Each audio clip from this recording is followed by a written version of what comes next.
Good morning, ladies and gentlemen. My name is Linda Brady, Pro-Vice-Chancellor, and it's my great pleasure to welcome you today to Edge Hill University and to declare this congregation open for the conferment of awards.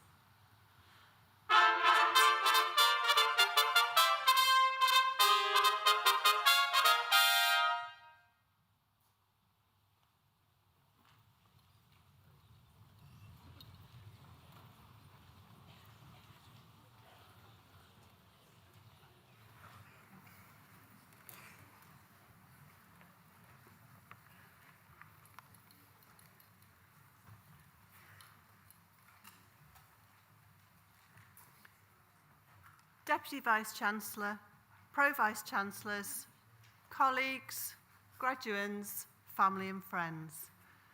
My name is Claire Austin and I'm privileged to be Pro-Vice-Chancellor and Dean of the Faculty of Health, Social Care and Medicine here at Edge Hill University. I would like to welcome you all to the university on this very special day to celebrate the achievements of our graduands. And may I take this opportunity to offer my personal congratulations to you all. Graduation ceremonies are the highlight of the academic year, and the awards presented to you today represent the culmination of many years of hard work and commitment. You will have been on a journey which will likely have encompassed many challenges and sacrifices, a journey which has included the challenges of a global pandemic, something none of us could have ever envisaged. A journey which has required you to be adaptable and responsive to change, and to be resilient, and one which has necessitated hard work and determination. You have achieved because of this. I'm sure you will want to acknowledge the help you've received from family and friends who've supported you both emotionally and no doubt financially through the highs and lows of your journey. And I'm glad so many of you could join us today. Education changes lives and brings new opportunities. The qualifications presented at this ceremony allow many of you to enter or further careers in areas relating to social work, nutrition, counselling, well-being, mental health, and social care. Never have careers in these areas been important or more highly valued, but perhaps never more challenging. You are following careers in health, social work, and social care at a time when systems have never been under such extreme pressure. The pandemic is not over, and rising cases and long waiting lists are placing significant strain on healthcare services and those who work within them. The needs of individuals and communities is changing, with increasingly complex physical and mental health needs, integrated with broader social care needs and support. Health and social care commissioning and delivery is changing and is becoming more integrated, with new models of service delivery and an increased focus on new roles. It's very important that we align our curricula and our programmes with these changing needs. The changing health and social care landscape will bring you new opportunities, but it will require you to embrace a culture of continuous learning and development. Some of you may choose to undertake further study with us to gain additional qualifications. We would be delighted if you did. As a profession working in health, social work and social care, you cannot stand still. You will need to be responsive to and indeed be a leader of change. You will need to question and to have the ability to innovate. It will not always be easy, and you will need to be resilient to cope with the many challenges you will face. You have shown already that you have these skills and attributes, and I would ask you to take some time to reflect, not just on your academic achievements, which we are of course celebrating today, but also on your personal development during the course of your studies at Edge Hill University. You've come a long way and should be very proud of yourselves, as we are. I would like to acknowledge my excellent colleagues, many of whom are here today, who've worked hard to equip you with the skills for working in the health and social care environment of today, tomorrow, and of the future. In my opinion, it takes a very special type of person to work in these areas, and whilst it won't always be easy, you will have rewarding and successful careers, and ultimately, you will have the opportunity to make a real difference to people's lives. As you leave this ceremony, you will enter a new phase of your professional life, and you will represent the alumni of Edge Hill University. We are proud that you will be our ambassadors. Thank you for studying at Edge Hill. You've achieved a great deal so far, and we are extremely proud of you. Please remember, we'll always be here to support your future. Enjoy your celebrations. You've earned them.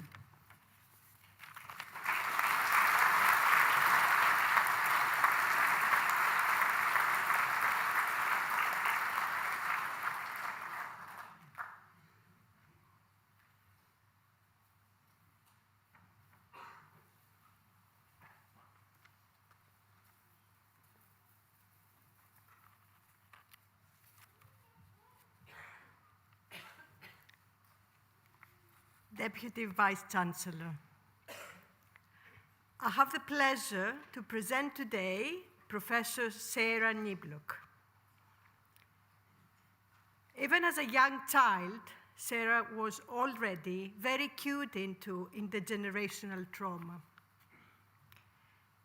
Sarah was raised in a single-parent working-class household on Merseyside by her mother, who had experienced domestic violence and was trapped in a very low-pay, part-time work with no access to adequate support. There were other concerns in the background, but as was the case then and often now, it was all kept quiet and never spoken of. Education was her salvation. And that is why she continued to remain a passionate advocate for lifelong learning. Similarly, she saw therapy as an essential lifelong education and being oneself. In her case, growing up in a situation where class and gender defined options, it was a means to transcend. She became very drawn to people's stories and wanted to uncover and impart these tales. With an eye on a journalism career, she went to what was then Coventry Lancaster Polytechnic to study communication studies, one of the very few such courses at the time in the UK. This would expose her for the first time to concepts and theories about the way we live and how we are guided to think, feel, and do. It was extremely challenging to study theories of culture, for instance, and to be encouraged, shock horror, to form evidenced arguments that critique the ways things had always been done. Who was she to question anything? As a young woman who had grown up believing everything is fixed, it empowered her to question everything and understand better the ways in which power operates in society and how those messages are reinforced through the media. After graduating, she needed to bury the fact she had a degree to get in the first rank of the journalistic ladder at the Liverpool Echo. In the mid to late 80s on Merseyside, news was a trade, not a profession. She literally started with making the tea, but progressed to cover some of the most complex and harrowing stories of her lifetime, specifically the Hillsborough disaster and the killing of James Bulger, along with the decline of manufacturing industry, recession and its impacts, and the huge devastation wrought by multi-generational unemployment. It was in those moments that she felt privileged and humbled to witness firsthand how her own community was negotiating extreme trauma. At that time, the ECHO understood its purpose was to serve its community with information, whilst also championing Merseysiders who were being woefully misrepresented in media and popular culture. Her education and the theories she had encountered gave her an ideal platform to lecture and write about ethical practice and shed light on injustice and abuse of power. She was also interested, probably for the first time in journalism, as it began to emerge as an academic subject, on practitioner perspectives and training. What then followed was a combined career of academic teaching in the North and in London alongside journalism.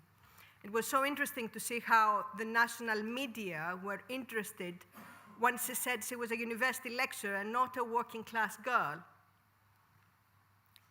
Higher education also changed, whereas she was initially appointed by virtue of her practitioner skills. In London, it became necessary to self-fund an MA in teaching visual culture and then a PhD, which she decided had to be in psychotherapy and psychoanalytic theory, which she did at Middlesex.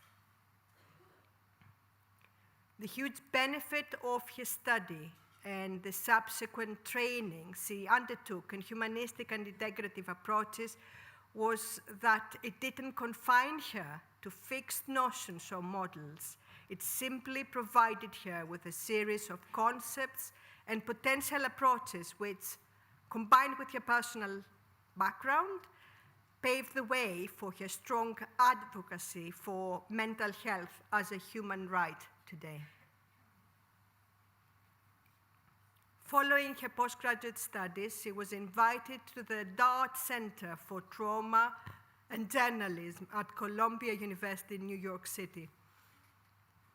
As an academic fellow, she critically evaluated how reflexive journalism practice and research can serve to support communities and bring them together, as well as prevent and heal conflicts. Journalism, like therapy, involved questioning and trying to delve deep beneath surface words and gestures to find the real truth. This is why so many notable journalists, such as San Williams, are training in the psychological professions. As an academic, she came across a large number of students being diagnosed in life-defining ways with mental disorders. Whereas she had previously believed that education was an absolute cornerstone of a healthy, thriving society, she recognized that there was a stage before that, mental health and well-being. When the opportunity arose to become CEO of UK Council for Psychotherapy, she rose to the challenge with energy and passion. Here, she could lead an organization devoted to non-medicalized notions of being human, working across the multiple schools of psychotherapy to campaign on what is ultimately a matter of social justice, equity, and ethics. As good therapy espouses, she is a huge believer in working in relationships, not in splits and fractures. She works proudly alongside colleagues who had previously been seen as sworn enemies to find the point where they all agreed, improving NICE guidelines, addressing the mental health impacts of the climate emergency, getting help to children and young people at a much earlier stage, and ultimately, prevention. She envisions a world where the very best conditions for a lifetime of happiness, fulfillment, and health are laid before we're even born.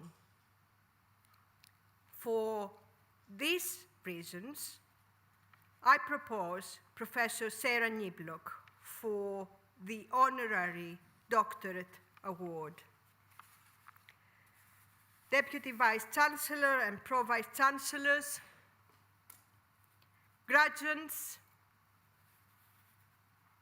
colleagues, guests, and friends, it gives me the greatest pleasure to present Professor Sarah Niblock of the Award of Honorary Doctor of Science.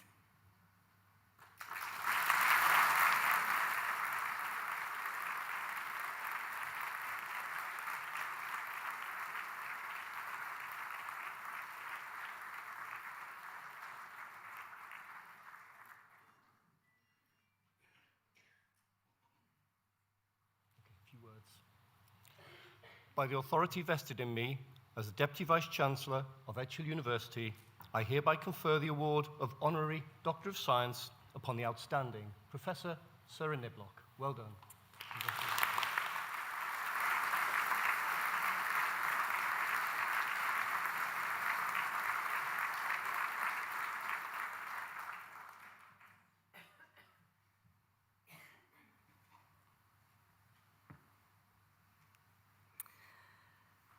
Deputy Vice-Chancellor, good morning to you all. Thank you, Professor Karku, for just such a generous introduction. I'm so honoured to be here today receiving this recognition. But I'm also very humbled to be in the presence of you all today, given the incredible efforts that you have, put so much to one side to gain your degrees, your qualifications in spite of the pandemic. And I also wish to pay tribute to all of the academics here today who have had to adapt, and the professional staff also at Edge Hill University. You've had to adapt, given how universities already sit on these shifting tectonic plates of policy, local and global. Now, I'm going to start with someone else's words today, which I hope provide some context for you and also encourage you to celebrate your achievements just that little bit harder. There are no accidents, and if there are, it's up to us to look at them as something else. And that bravery is what creates new flowers. No, it's not Sigmund Freud, the original architect of what we commonly refer to as the talking cure. Those words were actually uttered by the late pop icon Prince, who shone so brightly as a musician, but also as a leader until his untimely death in 2016. His stoical statement speaks to the fact that we should see every obstacle as an opportunity, which just perhaps the universe has put before us to teach us something. We must remember that Prince was a diminutive black man from a troubled background who overcame all manner of obstacles and prejudice to ascend to the global stage. And he took the responsibility that platform afforded him to comment on matters of equity, social justice, and what it is to be human. He taught us, by example, to be the very best version of ourselves, no matter whether society deems that normal or not. So it's a message of resilience, of courage. Trust the process, even if it takes a while. Don't waver from your self-belief and vision. Now, as Professor Karku mentioned, I lead an organisation where we don't ask people experiencing anxiety or depression, what's wrong with you? We ask, what's happened to you. And most often, we tell you that you're having actually just a perfectly normal human reaction to those events or issues. You're not ill, there's nothing wrong with your brain.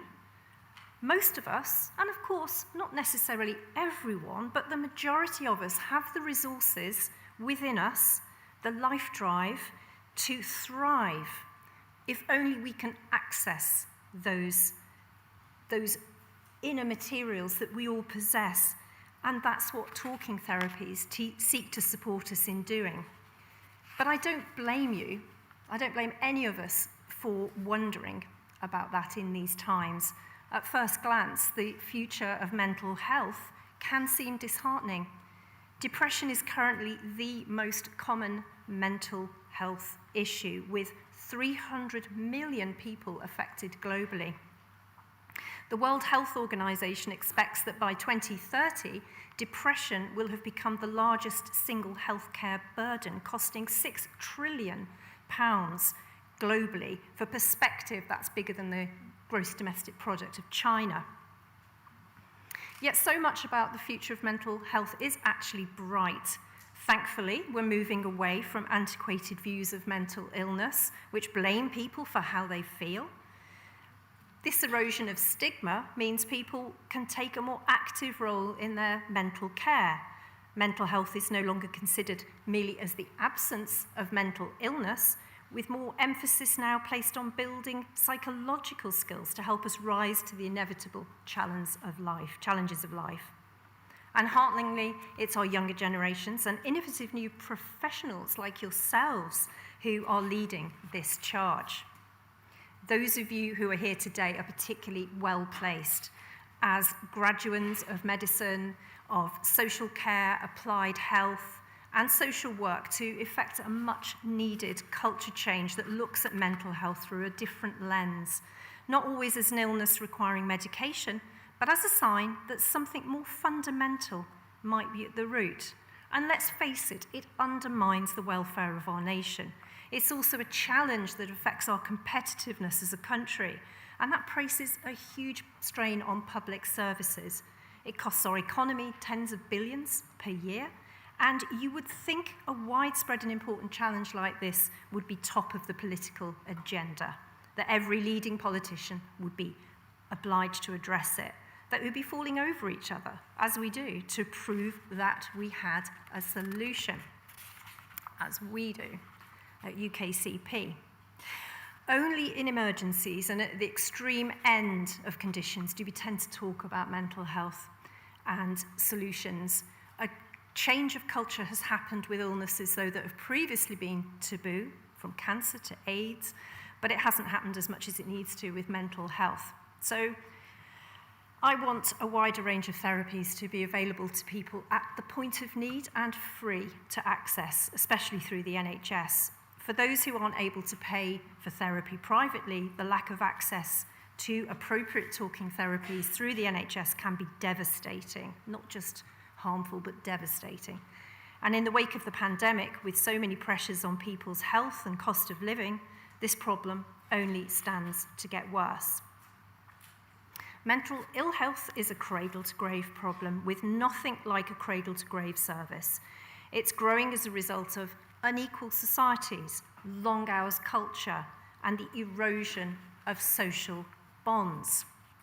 So, you might be thinking, what's this got to do with rock and roll, which is where I started things off? Well, I will tell you. Our most important mission is to reconnect with what makes us human in the first place. Now, I'm sure many of you here would have kind of been drawn to attending festivals after your finals, and that's, in a sense, an example of what it is to just be human and to throw off those shackles and to be together.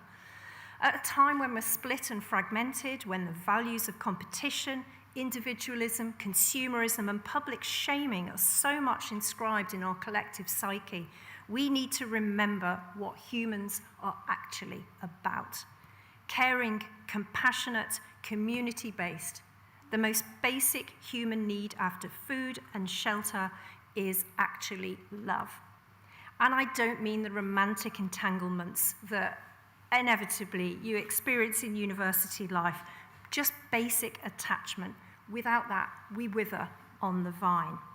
Get those fundamental human values reinscribed, and we can start to solve the big problems collectively, like the mental health crisis, climate emergency, and so on.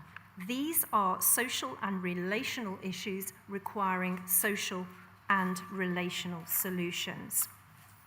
You here today are the change makers. You're leaving university with the creativity, the diversity, the cutting-edge knowledge to challenge the orthodoxy and to innovate. You have not only learned from the very best academics and experts in the field, but you've also reflexively learned from one another in ways that cut through disciplinary boundaries and get to the very heart of social relationships. So please hold on to that incredible acumen and keep it foremost in your minds whenever you feel challenged, as inevitably you will. But most of all, listen to more Prince. Everyone should do that. Got him today. As he said, a strong spirit transcends the rules. So I wish you every success and happiness as you embark on your very bright and exciting futures. And thank you again to Edge Hill University for an incredible honour. Thank you.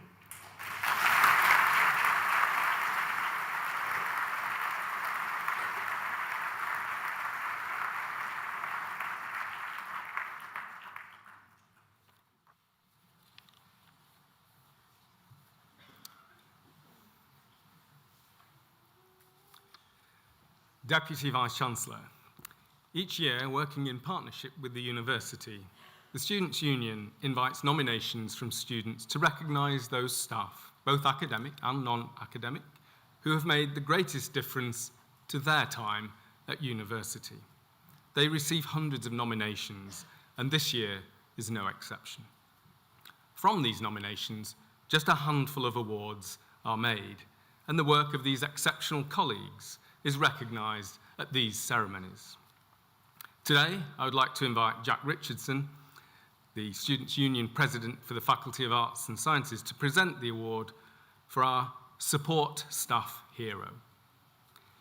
The award goes to a colleague who students say, and I quote, "makes everyone feel so welcomed and important when they come into the campus post office. He is funny, kind, always working super hard to get everybody's post to them. He makes sure to say good morning, good afternoon to every single person, as well as learning people's names to make his service personal and supportive. He really deserves this award because his hard work, happiness, enthusiasm, and dedication deserve to be recognised. The post office, and I would add indeed the university, would not be the same without him." The award goes to Ken Williams.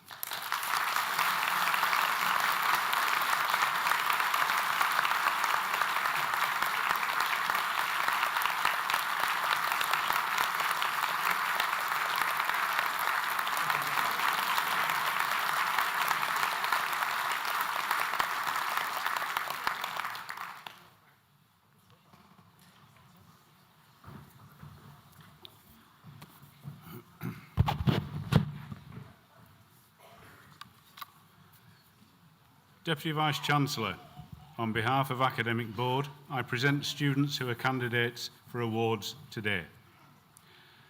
Master of Arts in Social Work, Leonie Michelle Chandler.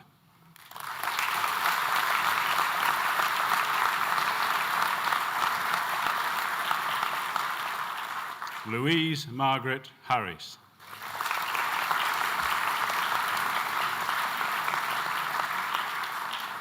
Hayley Mashade.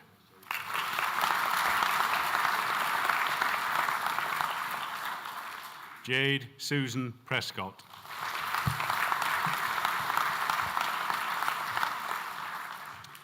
Master of Science in Applied Management of Offending Behaviour, Olivia Georgia Mary Brittles.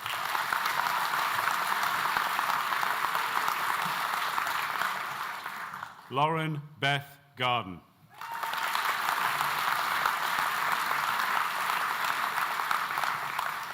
Betsy May Hammond.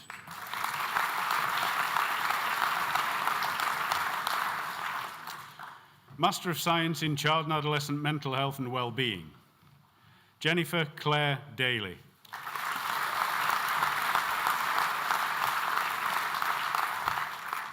Anastasia Louise Karen McGrath.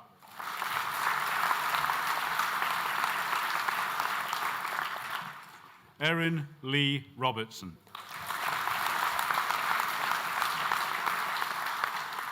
Amy Marie Smith.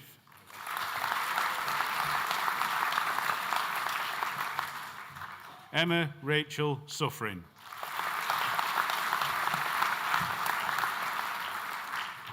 Emily Megan Taylor.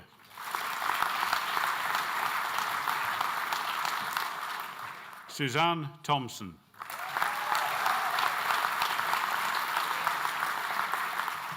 Tony Ann Whittaker.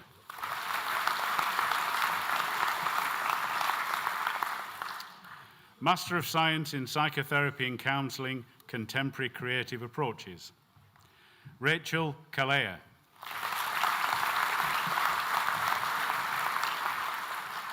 Olivia Izzo.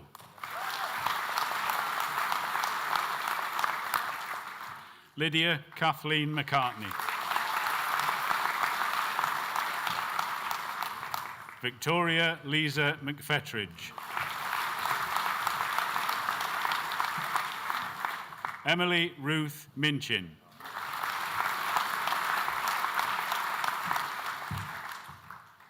Natalie Jane O'Brien. Bethany Jane Stamford Raffles.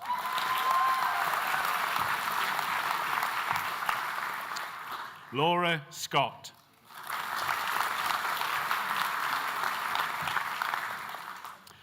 Postgraduate Diploma in Education, Mental Health Practitioner for Children and Young People, Jane Aspinall.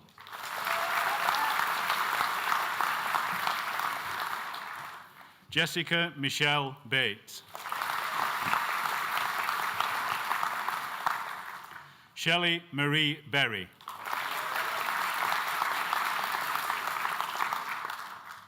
Shana Sinead Boyd.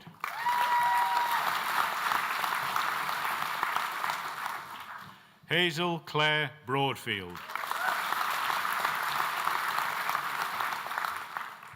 Linda Joyce Davis.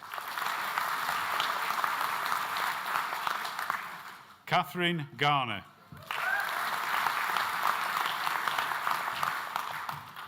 Jane Margaret Hart. Jessica Leslie Hitchmuff. Emma Jane Holden. Charlotte Frances Humphreys. Annette Jane Aiken.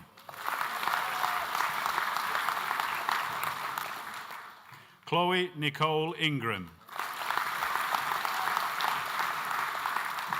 Rachel Kelly.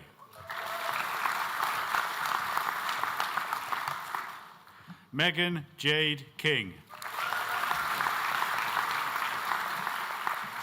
Hayley Jane McKee.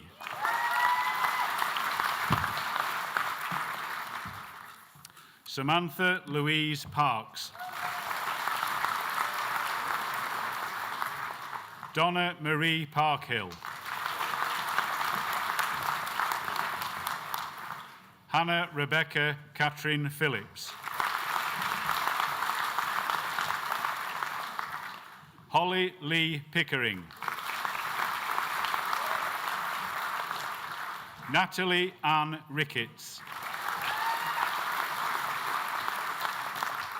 Catherine Elizabeth Rigby.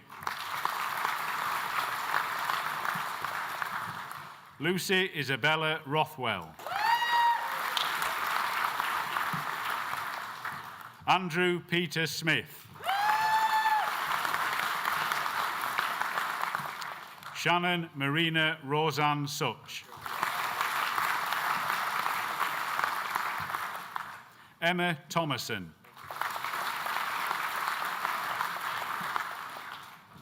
Deborah Jean Wheeler.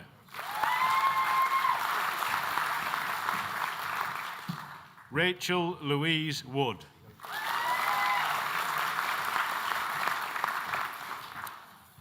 Postgraduate Certificate in Child and Adolescent Mental Health and Wellbeing, Georgia Lee Ecott.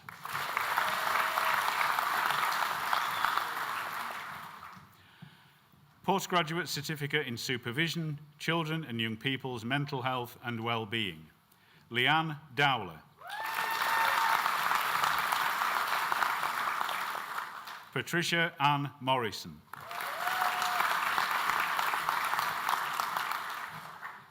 Laura Sowerby.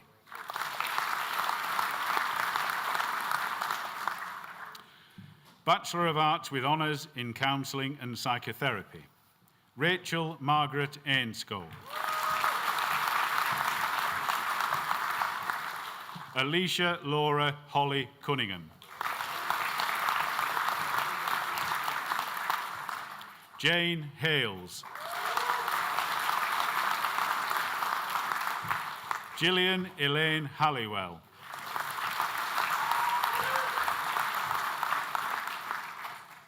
Keely Jeanette Harrison. Samantha Leanne Hutchinson. Kate Louise Johnston. Jessica Riley.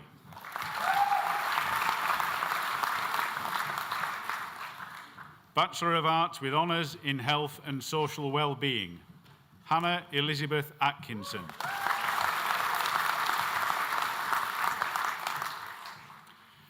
Deputy Vice-Chancellor, the following candidate has been awarded the Study Prize for achieving the joint highest mark in a dissertation from the Faculty of Health, Social Care and Medicine.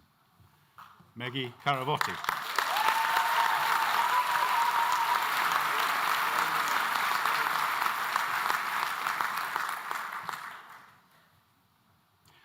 Ellie Courtney Dempsey.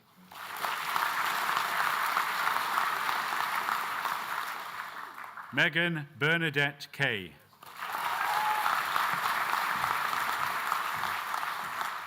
Kelsey Maria Kuhn.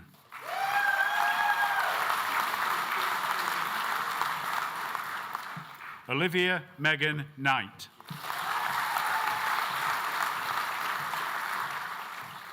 Alithia Rose Long. Chloe Olivia Milner.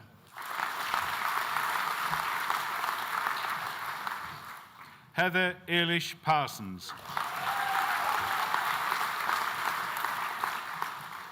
Eleanor Rose Price.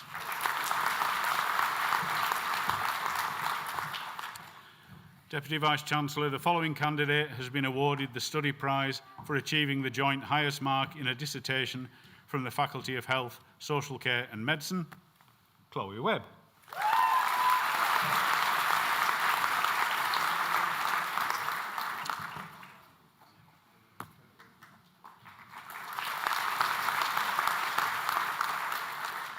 Bachelor of Arts with Honours in Social Work, Kirsten Blackledge.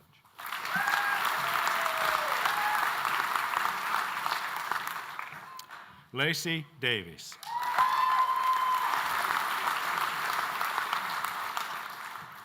Lauren Louise Duffy.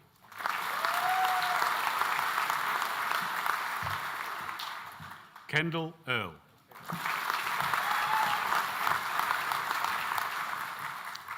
Caitlin Ann Hayes. Stephanie Kinsella.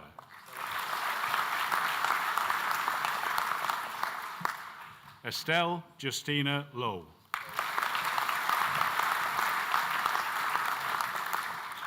Nicole Oliver.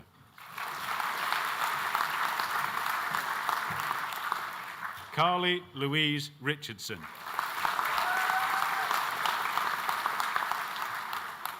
Jonathan Taylor.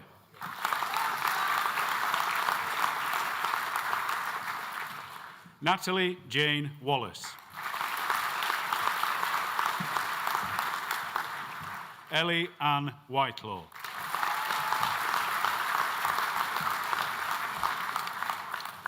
Deputy Vice-Chancellor, that concludes the candidates.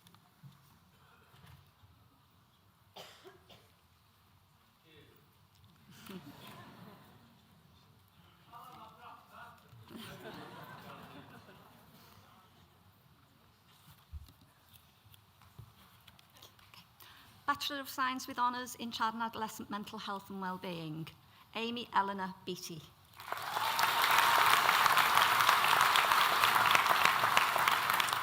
Felicity Brooks.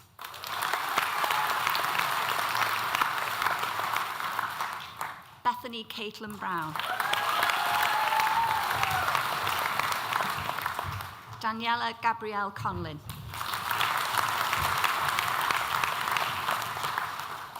Lucy Jane Cornwell. Cara Elizabeth Critchley. Summer Teresa Cunningham. Sophie Grace Evans. Grace Farrington Black. Briar Elizabeth Fielding.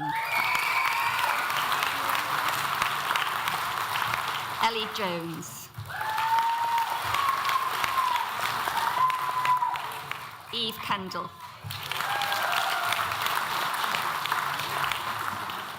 Kira Louise Kendall. Holly Lau.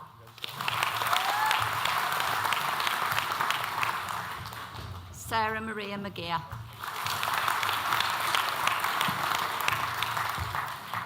Kate J. McCobb. Paula Louise McComish. Ross McMaster.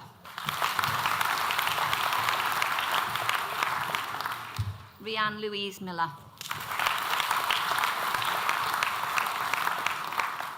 Robin Mulcahy. Rebecca Jane Paxman. Krista Maria Redcliffe.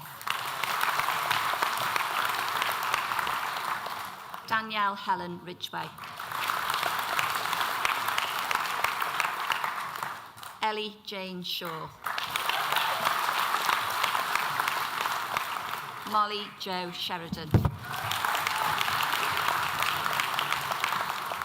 Isabel Ellen Simpson. Olivia Jane Taylor. Paige Ruth Todd Thompson. And Kate Orhington.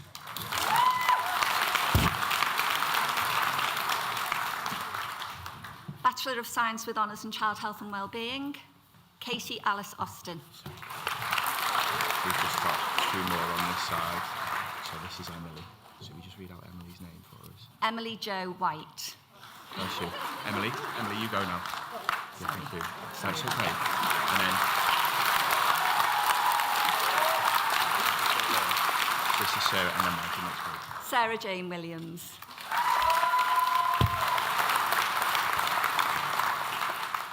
Now Bachelor of Science with Honours in Child Health and Wellbeing, Katie Alice Austin.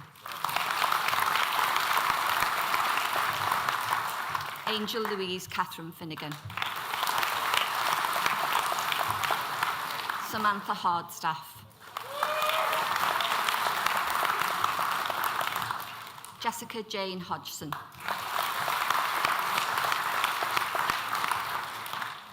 Nicola Diane Sawyer. Olivia Rebecca Speakman.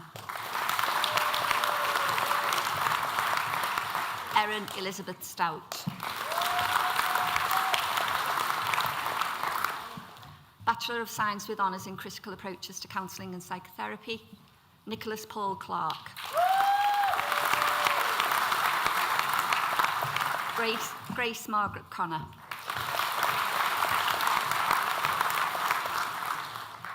Jessica Mary Don Levy. Laura Hargreaves. Matthew Highland. Caitlin Miller Memory.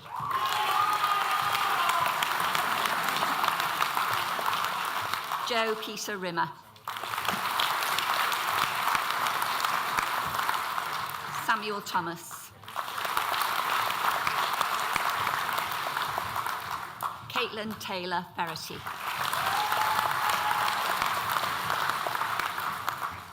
Bachelor of Science with Honours in Integrated Children and Young People's Practice, Natalie Ann Ballard. Denise Caldwell. Natalie Ann Flack. Charlene Alexandra Greenfield. Leslie Ann Harrington.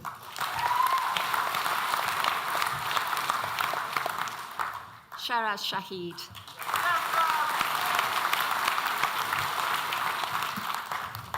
Bachelor of Science with Honours in Nutrition and Health, Leslie Marchbank Brown.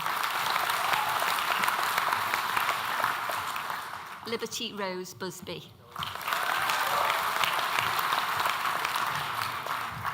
Amy Rose Corns. Ella Victoria Clapton. Nicola Olivia Fenner.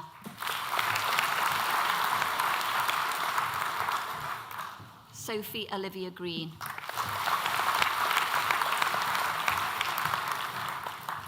Laura Jane Hodson. Rebecca Irwin.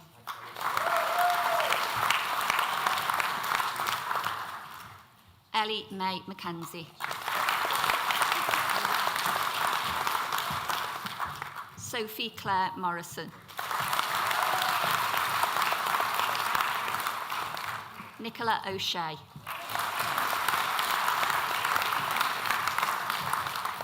Rachel Alice Redhead.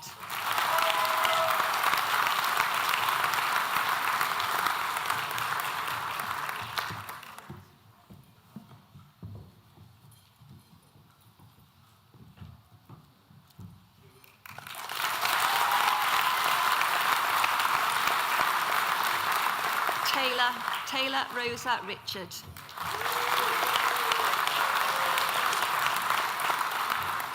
Annabelle Rigby. Samantha West.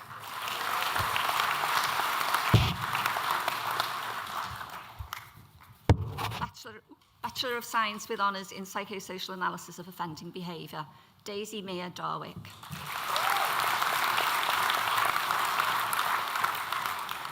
Jade Hagan.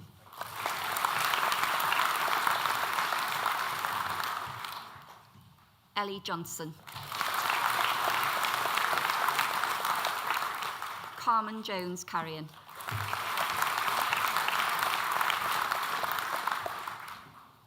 Molly Elise Lunn.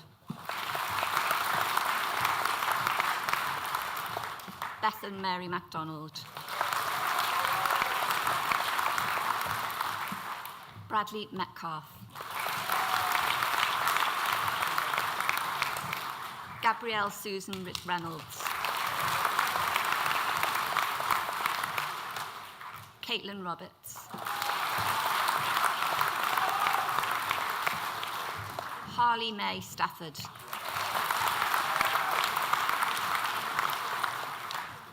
Rihanna Talmadge.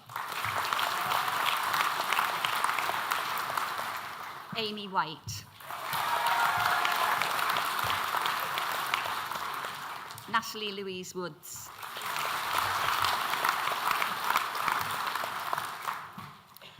Bachelor of Science in Health and Social Studies, Ewan Robert MacDonald.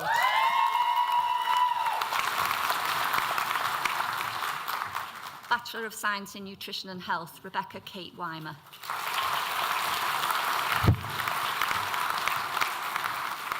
Deputy Vice-Chancellor, that concludes the presentation of students.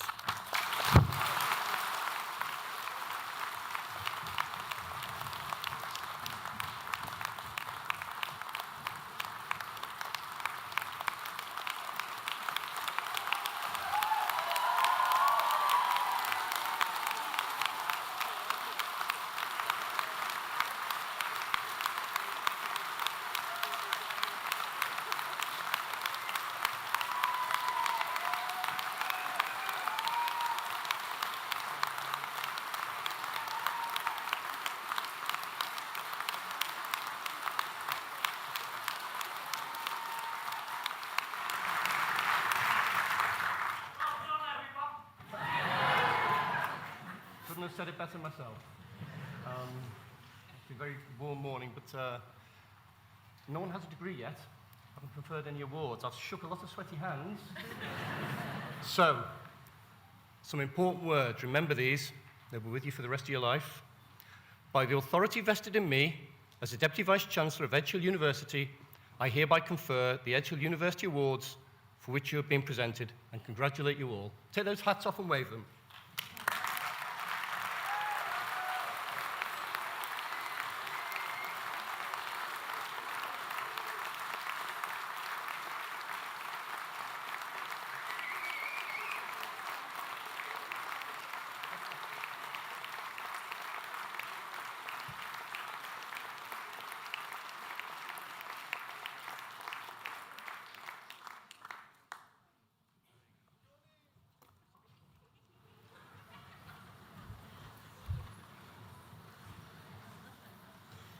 Well, ladies and gentlemen, we hope you've enjoyed the ceremony this morning.